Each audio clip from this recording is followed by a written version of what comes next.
নমঃ পার্বতী পতে হর হর মহাদেব। আমি স্বপ্না, আর আমি আজকে বৃহৎ শিব মহাপুরাণের 29 অধ্যায়ের বিশ্বেশ্বর কাশী মাহাত্ম্য এবং শিবের কপালমোচনের আজকে 13, 14 এবং 15 নম্বর পাঠ করতে চলেছি। তো তোমরা সকলে চলে এসো বৃহৎ শিব মহাপুরাণের মধুর বাণী শ্রবণ করতে। অন্যদিনের মতো আজকের সেই শ্লোকটি আমি পাঠ করতে চলেছি। তো শ্লোকটির অনুবাদ আজকে 13, 14 এবং 15 পাঠ হবে, তো অনুবাদটা আলাদা হবে। শ্লোকটি হলো, কর্মনাম কর্ষনাথ সা বৈ কাশীতি পরিকথ্যতে অবিমুক্তেশ্বরম লিঙ্গম কাশ্যম তিষ্ঠতি নিত্যস। শ্লোকটির অনুবাদ আজকে 13 নম্বর পাঠ থেকে শুরু করতে চলেছি। তো অনুবাদটি হলো, আমার প্রসাদ লোভী মরণের পরে একই সময়ে তারা নানা কলে পড়ে। এখানে আমার বলতে ভগবান মহাদেবের কথা বোঝানো হয়েছে। সকল প্রকার কর্মফল ভোগ করি মোক্ষ লাভ করিবেক শুনো হে সুন্দরী। এখানে সুন্দরী বলতে মাতা পার্বতীর কথা বোঝানো হয়েছে। সহস্র সহস্র জন্মান্তরে যোগীগণ যেই মুক্তি লভিবারে অসমর্থ হন, কিন্তু এই পুণ্যক্ষেত্রে মরণ মাত্রেই লভিবে পরম পদ জানিবে নিশ্চয়।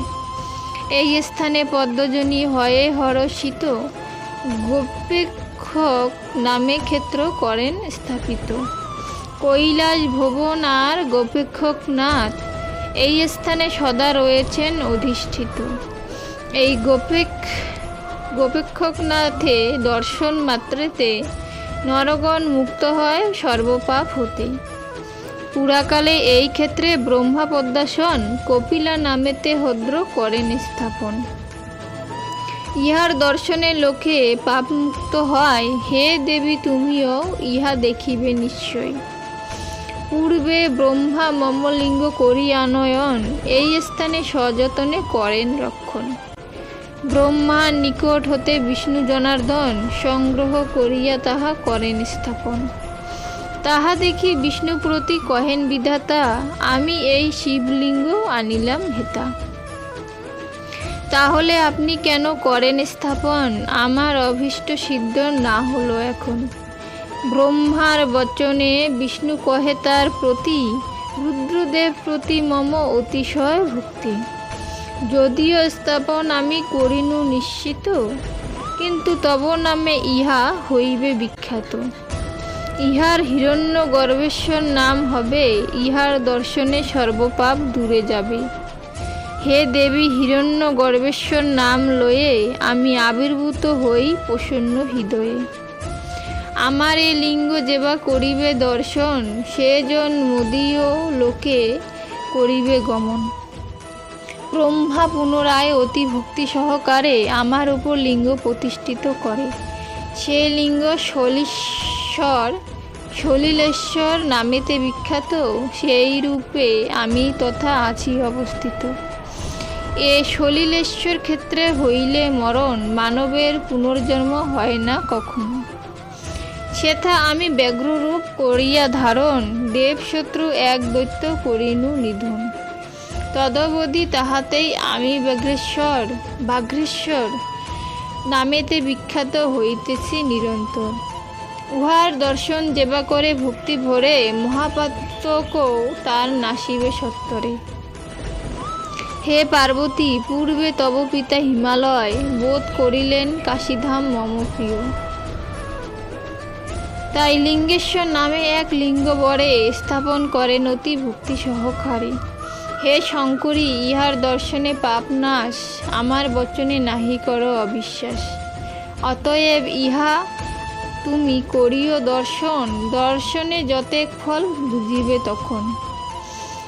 এই কাশী মহালিঙ্গে হইয়া ভূষিত, যখন জাহ্নবী সনে হইল মিলিত, তখন সঙ্গমেশ্বর নামেতে অদ্ভুত এক লিঙ্গ ব্রহ্মা করিলেন প্রতিষ্ঠিত।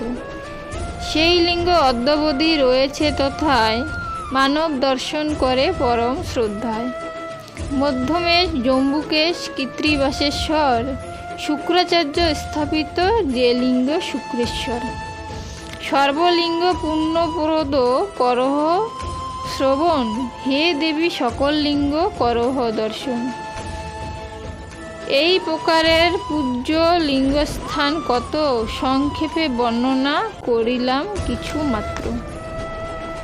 আমার এক্ষেত্রে রহস্য যেই কথা, তোমার নিকটে আমি কহিব সর্বথা।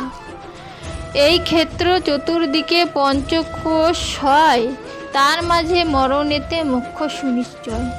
সন্ন্যাসী পণ্ডিত কিংবা চণ্ডাল পতিত, কাশী মরণেতে মুক্তি সবার নিশ্চিত। শঙ্করের এই বাক্য করিয়া শ্রবণ, পার্বতী হরের প্রতি ক্রোহেন তখন। হে দেব শঙ্কর, আপনার বচনেতে বড়ই বিস্ময়বোধ করিতেছি চিতে। সন্ন্যাসী নিষ্কর্মা কিংবা গৃহস্থ পতিত, সবার সমান গতি হইবে কি মতো। একজন সৎকর্মকারী পুণ্যবান, পুণ্যহীন মহাপাপী হয় অন্যজন। উভয়ের কাশীধামে হইলে মরণ, উভয়ের তুল্যগতি হবে কি কারণ। কর্মফল ভোগ তবে যাইল কোথায়, মমচিত্র তাহা অন্বেষণে নাহি পায়। মৃত্যুকালে স্বীয় মন যাইবে যথায়, সে দেহির পুনর্জন্ম হইবে তথায়।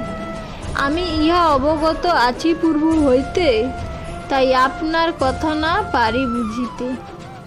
এই তীর্থে মৃত্যুকালে যে দেহির মন, গৃহপুত্র ধন প্রতি রহে নিমগ্ন। অভীষ্ট বস্তুতে তবে করিবে গমন, তবে তার পুনর্জন্ম নিশ্চিত তখন।